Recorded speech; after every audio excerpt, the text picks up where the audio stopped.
Bismillahirrahmanirrahim. Assalamualaikum warahmatullahi wabarakatuh.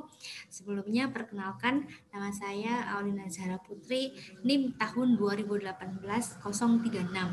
Di sini saya akan menjelaskan materi tentang hukum perusahaan yang diampu oleh dosen pengampu Ibu Iva Hafizoh. Hukum perusahaan ini termasuk dalam mata kuliah Hukum Ekonomi Bisnis. Langsung saja kita masuk ke materi. Hukum perusahaan yakni setiap bentuk badan usaha yang menjalankan suatu usaha tertentu. Pelaku bisnis ini bisa berupa perorangan dan perkumpulan. Lalu perkumpulan terjadi apabila ada beberapa orang dan beberapa orang itu menjalani suatu usaha, maka disebut persekutuan. Perkumpulan juga dibagi dua, adanya perkumpulan bukan badan hukum dan perkumpulan badan hukum. Badan hukum terbagi menjadi tiga, yaitu perseroan terbatas yang diatur dalam Undang-Undang Nomor 40 Tahun 2007, koperasi yang diatur dalam Undang-Undang Nomor 5 Tahun 1992, dan yayasan yang diatur pada Undang-Undang Nomor 28 Tahun 2004. Lalu ada perkumpulan bukan badan hukum. Ada tiga, yakni ada persekutuan perdata yang diatur dalam buku 3 bab 8 BW atau KUH Perdata. Lalu ada firma pasal 16 sampai 35 KUHD Kitab Undang-Undang Hukum Dagang, dan CV atau persekutuan komanditer yang diatur pada pasal 19 sampai 21 KUH Perdata. Langsung masuk saja. Sebelumnya di sini saya akan sedikit memberi penjelasan tentang unsur-unsur dari perkumpulan. Apa sih unsur-unsur dari perkumpulan itu? Yang pertama, adanya kepentingan bersama, lalu adanya kehendak bersama, yang ketiga ada kehendak tujuan yang sama, lalu yang terakhir adanya kerjasama yang jelas. Langsung saja kita masuk ke hukum perusahaan yang perorangan. Perorangan di sini maksudnya merupakan suatu usaha yang dijalankan oleh satu orang individu. Modalnya pun dari satu orang individu tersebut, dan adanya pekerja. Pekerja di sini yakni membantu dari si pengusaha yang mendirikan suatu usaha tertentu.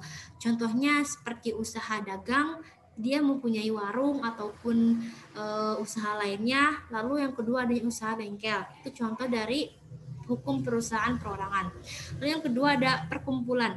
Telah disebutkan sebelumnya, yakni bahwa perkumpulan yang dijalankan oleh beberapa orang yang dia memiliki suatu usaha, maka disebut persekutuan. Lalu dibagi dua kembali, persekutuan bukan badan hukum dan persekutuan badan hukum. Di sini saya akan membahas persekutuan bukan badan hukum. Persekutuan bukan badan hukum, yang pertama ada persekutuan perdata. Persekutuan perdata ini perkumpulan yang didirikan oleh atas dasar perjanjian yang bersifat konsensual. Konsensual ini merupakan kesepakatan dari para pihak yang minimal ada dua pihak ataupun lebih. Di sini tujuan dari persekutuan perdata yakni untuk kepentingan bersama dan keuntungan, yaitu dibagi rata apabila suatu perjanjian tersebut telah selesai dilaksanakan. Lalu selanjutnya ada firma. Firma diatur dalam pasal 16 sampai 35 di Kitab Undang-Undang Hukum Dagang. Firma sendiri yakni hanya ada satu sekutu yang ini dinamakan dengan firman. Tanggung jawab dari seorang pribadi yakni secara keseluruhan. Maksudnya itu apabila ada hutang piutang di lembaga firma tersebut, maka secara keseluruhan bahwa kekayaan dari pribadi pihak-pihak firma akan dijadikan jaminan untuk hutang tersebut. Firma di sini akan berakhir atau bubar apabila ada salah satu orang yang meninggal dari salah satu pihak firma yang mendirikan firma tersebut, atau apabila perjanjian dari firma tersebut sudah selesai dilaksanakan, maka firma tersebut bisa bubar dan berakhir. Lalu selanjutnya ada CV atau persekutuan komanditer. Persekutuan komanditer atau CV ini didaftarkan di Departemen Pengadilan Negeri setempat. Diumumkan dalam suatu lembaran berita acara negara. Jumlah dari sekutu CV ini ada dua, yakni ada sekutu komplementer dan sekutu komanditer. Apa sih sekutu komplementer? Sekutu komplementer merupakan sekutu yang aktif atau bekerja. Lalu selanjutnya ada sekutu komanditer, yakni sekutu yang pasif atau dia hanya penanam modal saja. Di sini tanggung jawab CV sama seperti firma, yakni bahwa tanggung jawab pribadi yang keseluruhannya ini merupakan suatu komplementer. Lalu selanjutnya ada perkumpulan badan hukum. Perkumpulan badan hukum dari perseroan terbatas diatur dalam Undang-Undang Nomor 40 Tahun 2007. Perseroan terbatas yakni didirikan dengan akta ontentik melalui notaris setempat. Akta tersebut di atas pengesahan Kemenkumham. Lalu perseroan terbatas tersebut dari suatu bentuk usaha badan hukum. Istilah terbatas dari perseroan terbatas tertuju pada pemegang saham yang terbatas dari nilai nominal yang dimilikinya.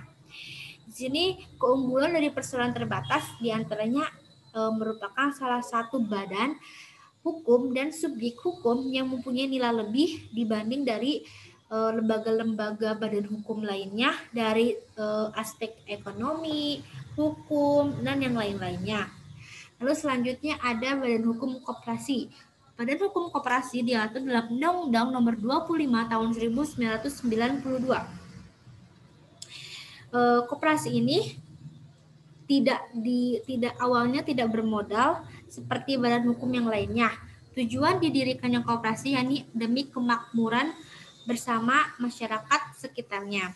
Lalu modal-modal dari koperasi tersebut dikumpulkan dari simpanan-simpanan ataupun pinjaman-pinjaman dari anggota koperasi yang ada di koperasi tersebut. Lalu pendirian dari koperasi ini diajukan dengan permohonan kepada Menteri Koperasi dan Pembinaan Pengusaha Kecil. Lalu setelah disahkan, akta koperasi ini diumumkan dan diberitakan dalam acara negara. Koperasi terbagi menjadi dua, yakni koperasi primer dan koperasi sekunder. Koperasi primer yakni anggotanya itu perorangan, sedangkan koperasi sekunder banyaknya koperasi yang menjadi koperasi sekunder. Terus terakhir ada badan hukum yayasan.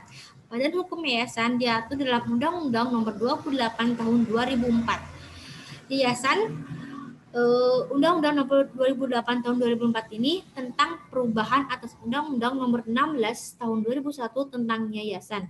Hanya bergerak di 3 bidang. Apa saja? Ada sosial, keagamaan, dan kemanusiaan.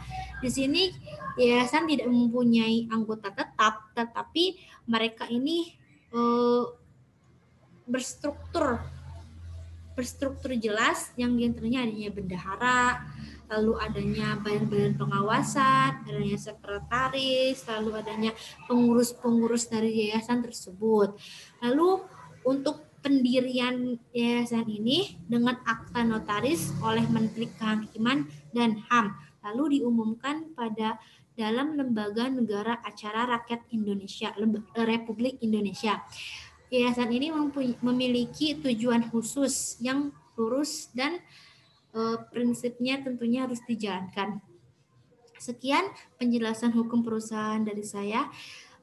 Mohon maaf apabila ada penjelasan yang kurang dimengerti, bahkan tidak dimengerti sama sekali, karena yang lebih tahu dan yang lebih paham yakni Ibu dosen pengampu saya sendiri, yakni Ibu Iva Abiza.